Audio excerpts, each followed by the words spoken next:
5 steps to rebuild your finances after divorce. Divorce? A word that can change everything, especially when you have kids to care for. The fear of not making ends meet, the never-ending bills, the overwhelming feeling of being alone in this journey, it can all feel terrifying. That's exactly how Sarah felt when she signed the divorce papers. Overnight, she went from sharing financial responsibilities to handling everything on her own. Rent, groceries, school fees. She had no idea where to start. If you're in this situation too, here's a powerful truth. You can rebuild your finances and secure a better future for yourself and your kids. It may seem impossible right now, but with the right steps, a solid plan, and, most importantly, confidence, this could be the beginning of a more stable and independent life. In this video, I'll show you 5 steps to rebuild your finances after divorce. We'll talk about how to organize your finances, manage household and childcare expenses, and create a strong financial foundation for your future. Step 1. See money as your ally. If there's one thing that can completely shift your financial future after a divorce, it's how you see money. Many women leave a marriage without ever managing finances on their own, and that can feel intimidating. But here's the secret. Money is not the enemy. It's a tool. And now, more than ever, you need to use it to your advantage. The first step is to trust yourself. You may not have all the answers right now, but every small, mindful financial decision is progress. Don't fall into the guilt trap. If you don't know where to start, that's okay. The important thing is to take the first step. Ask yourself, what do I truly need to live well with my kids? This will help you separate the essentials from the extras and make smarter financial choices. Step 2. Organize your new financial reality. Now that you're shifting your money mindset, it's time to put everything on paper, because when you have kids, every dollar counts. First, understand your new financial reality. How much money is coming in? How much is going out? What are the fixed costs for your home, kids, and school expenses? Start by creating a simple budget and tracking everything. Rent, utilities, groceries, school fees. And don't forget extra expenses like outings, birthday gifts, or that quick stop at Starbucks. The goal isn't to cut everything out, it's to have control. A common mistake is spending money without tracking it, only to realize at the end of the month that nothing is left. Another key point: avoid unnecessary debt. A credit card might feel like a lifesaver at first, but if not used strategically, it becomes a trap. Step 3. Increase your income without overworking yourself. Taking care of the house, raising kids, and worrying about money. Being a single mom means juggling 1,000 responsibilities at once. But here's the good news.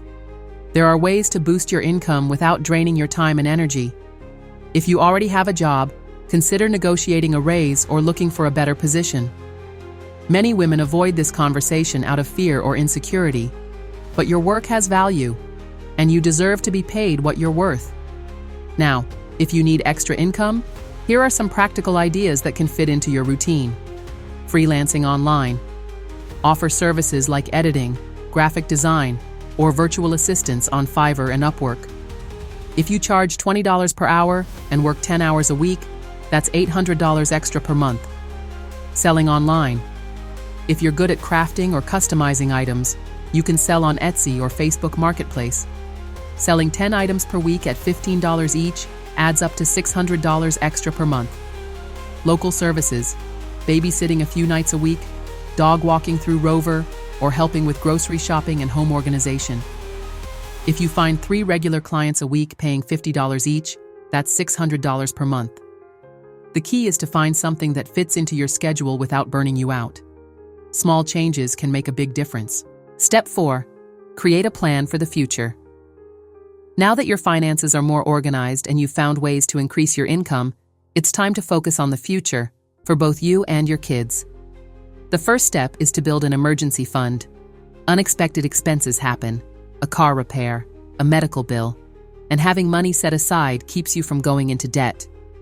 Start small, save what you can, and gradually build it up. Another priority is your kids' education. If you want to help them pay for college, consider opening a 529 savings plan. And if you want to ensure your own financial stability, learning about investing can be a game changer. You don't have to be an expert. There are easy-to-use apps and beginner-friendly resources to help you start. Step 5. Teach your kids about money. The greatest financial gift you can give your kids is teaching them how to manage money from an early age. Here are some simple ways to start. Give them an allowance and teach them budgeting. For example, if you give them $10 per week, show them how to split it.